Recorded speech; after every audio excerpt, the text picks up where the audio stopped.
Bonjour, je vous ai déjà parlé de super aliments comme l'ail, la banane, la betterave, et c'est encore vrai, ce sont des super aliments.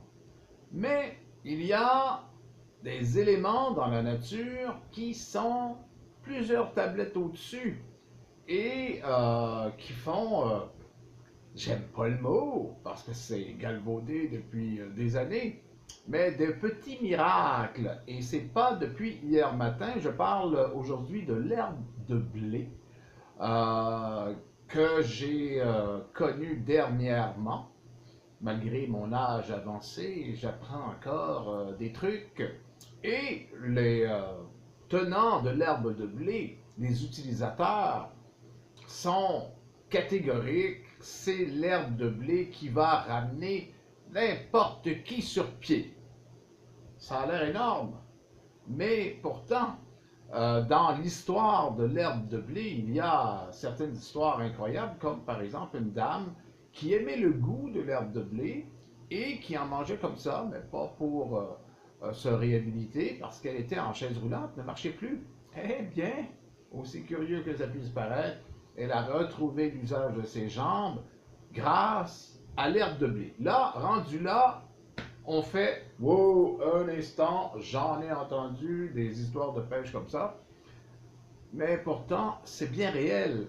L'herbe de blé a comme faculté, entre autres, de ramener les cheveux blancs. Pas comme mes petites recettes de grand-mère qui fonctionnent quand même assez bien. On réussit à foncer nos cheveux. Ça marche. Et c'est santé, mais pas. C'est rien ça à côté de l'herbe de blé.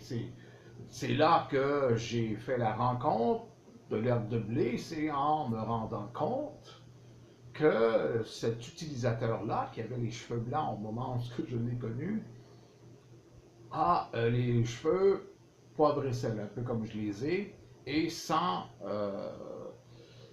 subterfuge. Pourquoi?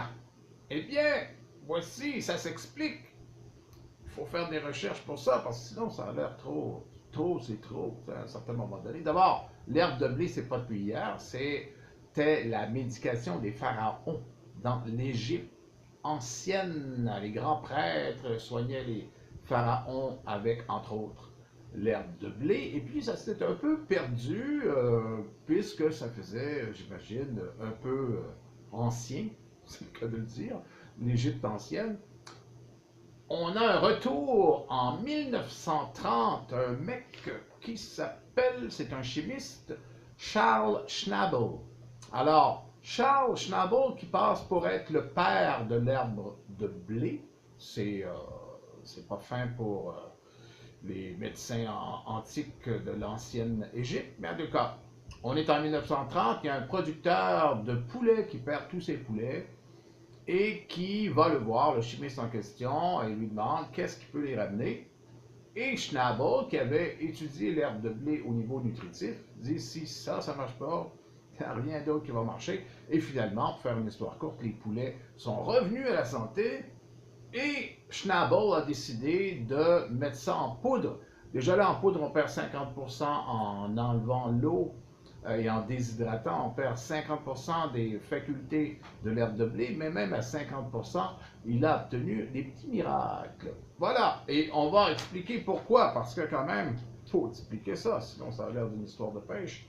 Premièrement, l'herbe de blé contient 20 vitamines, 13 minéraux, 70 oligo-éléments, c'est énorme, 30 enzymes, 20 acides aminés, des antioxydants à l'appel, plusieurs sortes en plus. C'est la meilleure façon de consommer de la chlorophylle. Très fort évidemment, chlorophylle, c'est vert foncé, l'herbe de blé. Aussi, ça l'oxygène le sang. Ça augmente la production d'hémoglobine qui oxygène le sang. C'est énorme. Et en plus, ça augmente la capacité de tous les organes et des fonctions du corps. Donc, c'est comme une espèce de nourriture de Superman. Et évidemment, maintenant, je suis entre autres à l'herbe de blé et c'est vraiment super. Vous allez avoir un boost Incroyable. Donc, c'est pour ça que dans le titre, je parle de fatigue. Si vous êtes fatigué, ce sera chose du passé avec l'herbe de blé. C'est marketing.